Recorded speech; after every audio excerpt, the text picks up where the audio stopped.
We have been standing by for the start of a press conference in Galveston County related to a recent indictment in the Texas Killing Fields cold case. Yeah, this was has been a cold case for 40 years. Authorities now giving an update after an indictment yesterday. Let's go ahead and listen in as this group of leaders there, different authorities, are providing this information. Kenneth Cusick, the District Attorney of Galveston County, here to announce today, there's already been press releases, but to make a formal announcement about the charges against James Elmore that were handed down by the grand jury yesterday for manslaughter and 2 felony counts of witness or evidence tampering.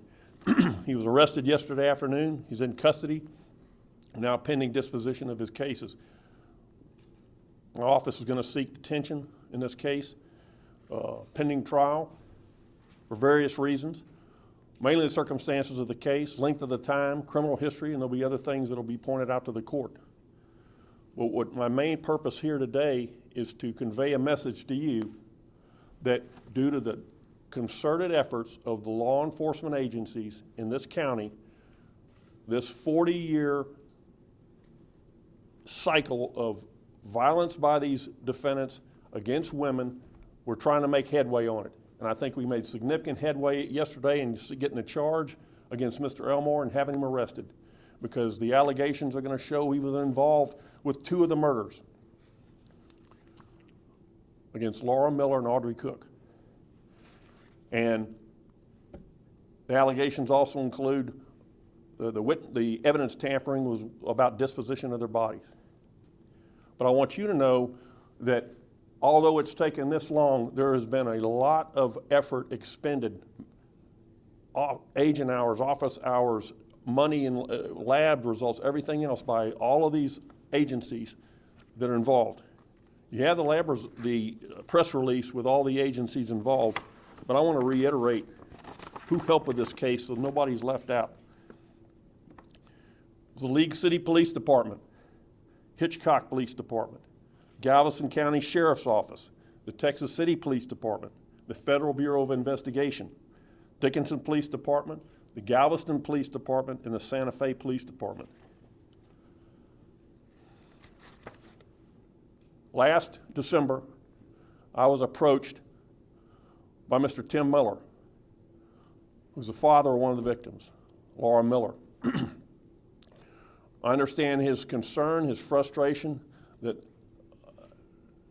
there had been no closure to this case about Clyde Hedrick, who murdered his daughter, and James Elmore alleged to have assisted this in the disposition of her body.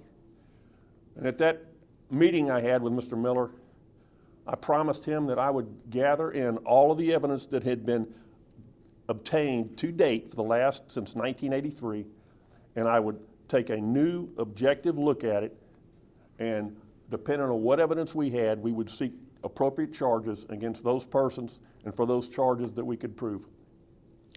I'm here to tell you that we did that. I fulfilled my promise to Mr. Miller, but I had 2 of my ablest prosecutors in the office, Caitlin Willis and Adam Poole. This evidence was organized, reviewed, and that's what led to the charges yesterday. And I can also tell you that it wasn't just against Mr. Elmore. Clyde Hedrick, who died a little over a week ago, these charges on schedule had been prepared for Clyde Hedrick and for James Elmore. And but for his death a little over a week ago, almost 2 weeks ago, we presented his case to grand jury. I don't know, there was no ruling on that because he's deceased. But I'm telling you, there was no lack of effort to bring this thing forward, make it current, and go after those responsible. And so I want you to know that I'm very proud of the law enforcement agencies in this county today, because all of those efforts, we got to this point. But I also want you to know that this is not over with. Just because Mr. Hedrick's dead, Mr. Elmore has been charged and he's facing his charges, there are other active leads in the case.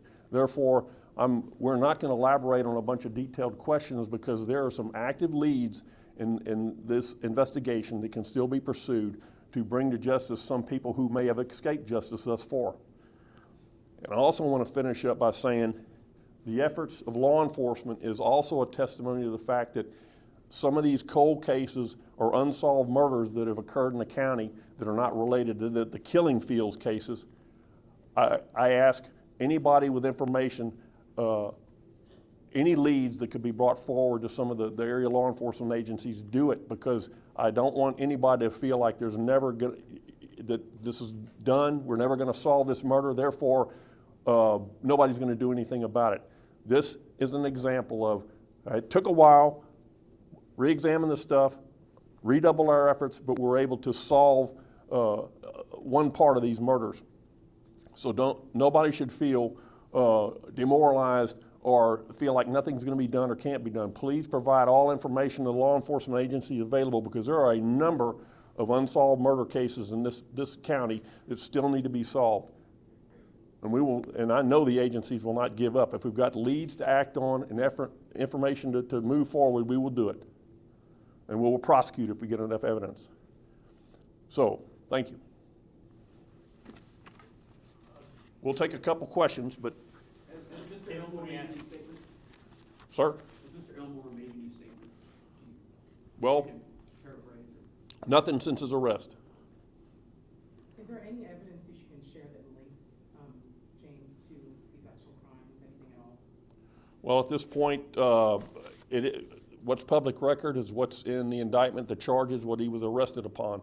The defense will be able to obtain the discovery as soon as we know who the attorney is and move forward on that. And then at that point, once it becomes disclosed, we would be able to discuss that further. But since this is a pending case, I don't want to get into that until an attorney's been appointed or hired, discovery's been made, and that disclosure's already occurred.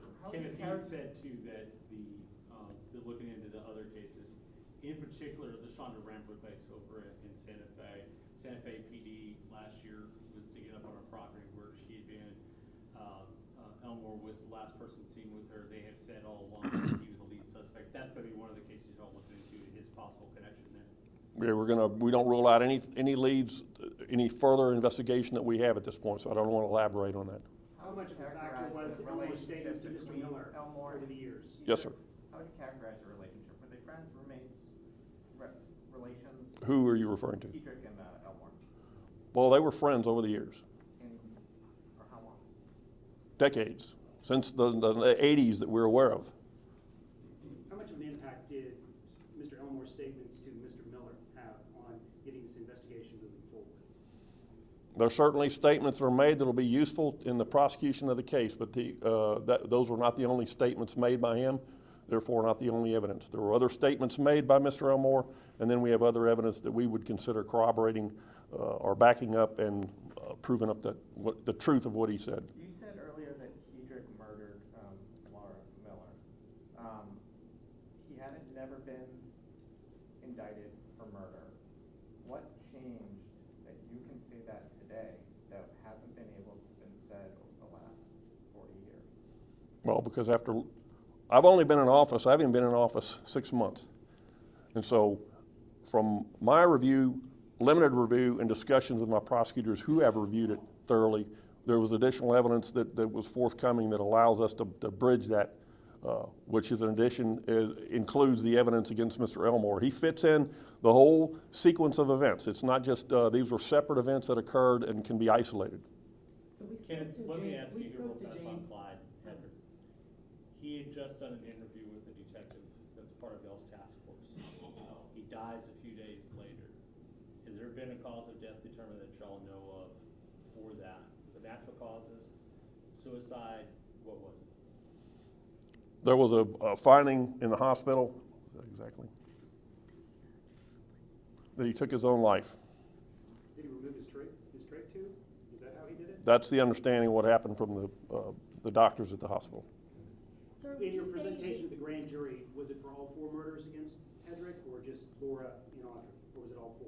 Yes, it was for all 4 and included the activities of Clyde Hedrick as well as James Elmore. So you felt confident that you would have gotten an indictment in all 4 murders against Clyde Hedrick?